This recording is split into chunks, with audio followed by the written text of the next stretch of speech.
seguridad nacional.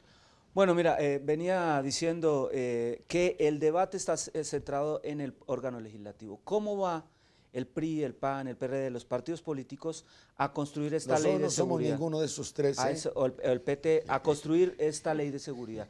Creo que no puede suceder lo que sucedió con el arraigo, y lo pongo como un ejemplo concreto. Las organizaciones, los académicos, anunciamos y dijimos, no aprueben el arraigo, va a ser terrible, va a ser un proceso, y muchos diputados lo plantearon.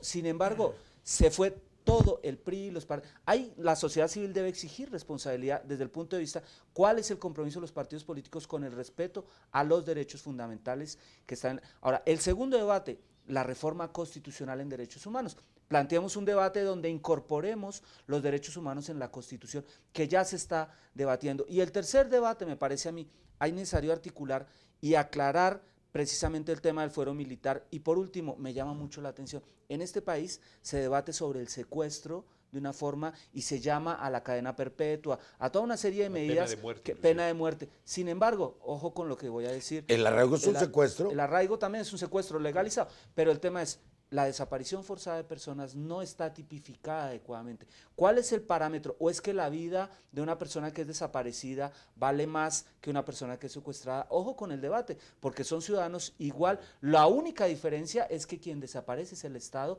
y quien que secuestra… Pues son crímenes de Estado. Son crímenes de Estado. Y ahí planteamos un doble estándar muy hipócrita y muy cínico en términos de la responsabilidad. Las organizaciones que trabajan el tema del secuestro son muy activas y las organizaciones de derechos humanos también hemos planteado el debate. No podemos ponderar el derecho a la vida de secuestrados frente a desaparecidos. El Estado, perdón, ya para cerrar, el legislativo debe aprobar una ley igual de concreta y de fuerte para inhibir la desaparición forzada de personas, que es un drama que ha azotado a México en los últimos años.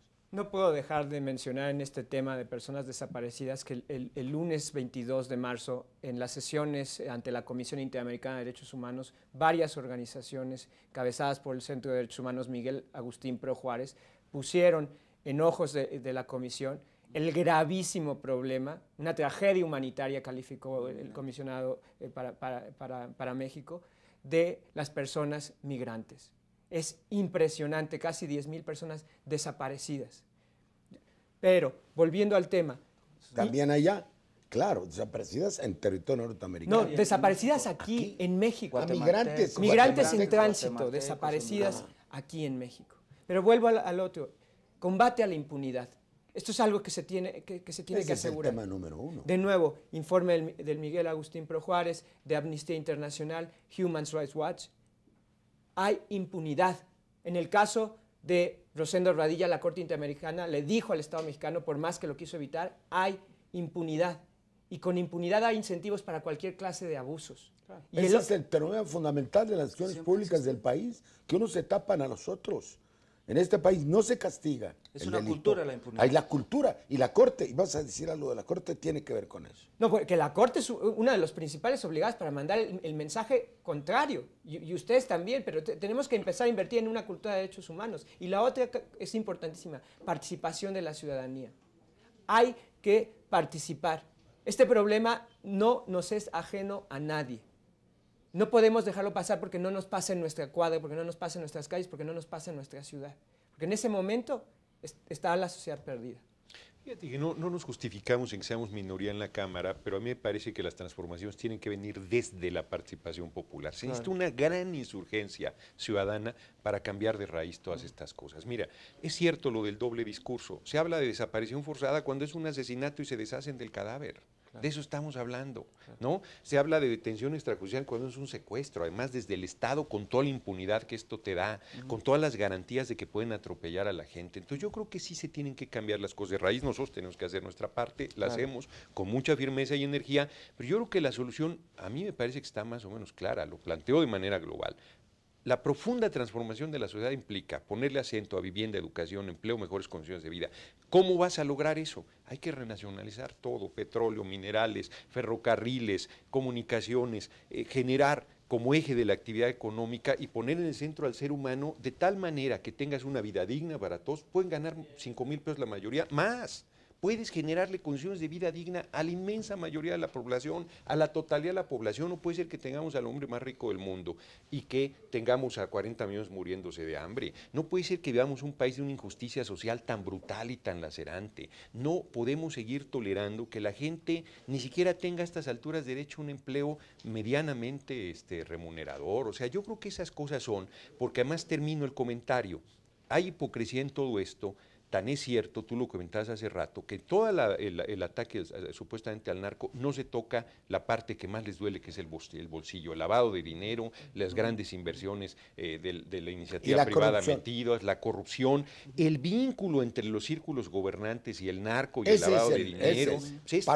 Es el crimen organizado y el crimen desorganizado que está desde el gobierno juntos actuando en contra de la ciudadanía. Eso es lo que tenemos que erradicar. Pero ¿tú no crees que también hay que exigirle a la ciudadanía deberes en términos de que la ciudadanía, no solamente el Estado le tiene que brindar?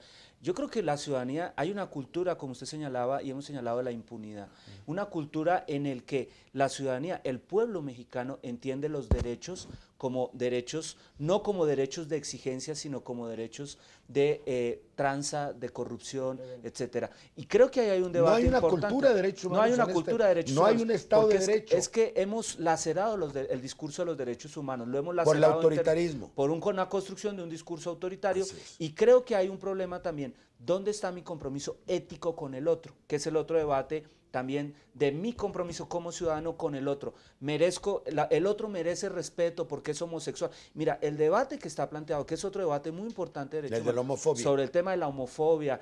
Acaban de golpear a dos homosexuales. Exactamente. Por el hecho de serlo. Por el hecho de ser. Eso es un debate central que está planteando el acento de cómo vemos y cómo vivimos como construcción social. Es decir, si rechazamos el homosexualismo, si en el colegio, en la escuela primaria, los profesores están llamando a los niños ¿no? a que odien al diferente. Pero es una cultura discriminatoria. Claro. En México antes, si un muchacho tiene algo mal de un pie, le llaman el cojo. Claro. Si tiene un ojo que no le funciona, le llaman el ciego. No. Si no es alto, le llaman el enano. En México todo el mundo tiene un apodo discriminatorio. O se utiliza la palabra indio despectivamente cuando somos una cultura indígena fundamentada. Pero dejamos un tema social. Había un narcotraficante brasileño que citó en México esa entrevista a Lorenzo Meyer, que era fantástica. Decía, bueno, no les dan escuela, pues entonces nosotros los metemos a la escuela. No les dan de comer, nosotros les damos de comer. Exacto. No les dan apoyo al campo, nosotros sí les damos apoyo al campo. Ellos están de nuestro lado. Y la diferencia es que a nosotros no nos compra el gobierno, nosotros compramos al gobierno. El gobierno nos tiene miedo, nosotros no le tenemos miedo al gobierno. Entonces, el circuito de informalidad ha creado un Estado dentro del Estado. Ahora, yo quiero hacer una pregunta que se me malinterpretó en el foro que tuvimos. Ahí me mandaron un grupo de profesores y estudiantes de Derecho, expertos en Derechos Humanos, de la Universidad Nacional en Acatlán, un documento que leí. Y decía que cada Estado se define por el tipo de ejército que tiene. Si es un ejército republicano, y que si el Estado debe respetar los derechos humanos, esa es la función del ejército. Yo digo, bueno, y no solamente la reconversión del ejército en los cuarteles, sino la disminución de los efectivos del ejército. Un ejército que no va a dedicarse a la seguridad interna en el sentido de combatir al narcotráfico de los delincuentes, ¿a qué se va a dedicar? ¿A ganar una guerra a los Estados Unidos o invadir Guatemala? Hace años que Costa Rica disolvió su ejército. ¿Qué no podría pensarse en un ejército de formato pequeño, que no hubiera la tentación de la dictadura? ¿Cómo lo ves tú? Y sobre todo que es un pretexto. Tú aciertas cuando planteas, ¿es real esta lucha o es un pretexto? Porque lo que se está planteando, el Estado tiene la obligación de darle seguridad a sus ciudadanos, a su población, tiene la obligación de darle una vida digna. Si dijeran, estamos en un periodo duro, difícil, pero vamos a salir y vamos a llegar, todo el mundo alza la voz diciendo, es equivocado, por ahí no va, está cada vez peor, está dramática la situación. Bueno, hasta Espino, exdirigente del PAN, sacó un libro sobre Juárez diciendo, esto es un fracaso absoluto, rotundo, tremendo. Entonces, es cierto, se tiene que redimensionar el ejército, no se trata de acabarlo, no se trata de desaparecerlo, se trata de que cumpla Y debe seguirlo Era siendo. porque además su origen revolucionario era una de sus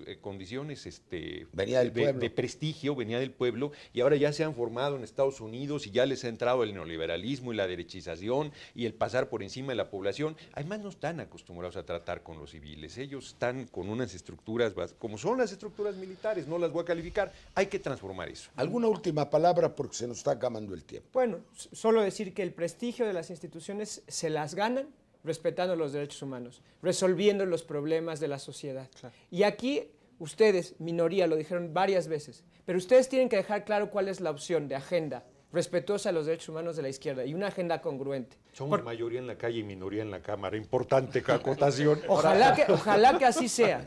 No, yo quiero poner el acento en algo. El debate también es en la policía, que sería la que sustituiría, que es un debate que no hemos planteado aquí. Menos ejército, más policía. Pero ¿qué policía? ¿Qué policía queremos? Inteligencia. ¿Qué policía queremos? Yo creo que hay un debate central también sobre la policía investigadora, pero también sobre los derechos del policía. Ojo con esto, que es un tema central. El policía en estos momentos es visto en la escala social más baja.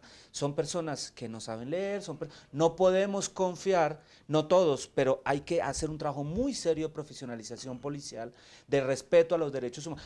Porque la policía que tenemos, o que tenemos en algunos, es la policía famosa del Negro Durazo. Esa policía debe desaparecer, esa concepción de esa policía represiva debe desaparecer. Hay que trabajar preventiva en una policía que construya ciudadanía. Han perdido 30 o 40 años que propusimos en ese una tema, reforma a fondo de la policía. Y que rinda cuentas esa policía. Pero también y con condiciones de vida dignas, con condiciones porque de se llegan, vida ¿qué quieres? Ciudadanos Oro o respetables. plomo. Claro, Bueno, pues pero es el muy policía difícil. tiene que tener buenos salarios, tiene que Eso tener, es lo que debe estoy haber diciendo. un ombudsman policial, quien defiende los derechos, un policía que se Promoción. sienta también sujeto de derechos, que proteja derechos. No podemos pedirle a la policía que respete derechos humanos si tampoco abrimos el debate de los derechos del Pues policía. está en el corazón de los programas nacionales. Eso es una verdadera reforma del Estado y no esta malintencionada simplemente para objetos mediáticos. Y el ejército a los cuarteles. El ejército a los cuarteles y un gobierno que no sirva a su casa. Exacto. Muchas gracias.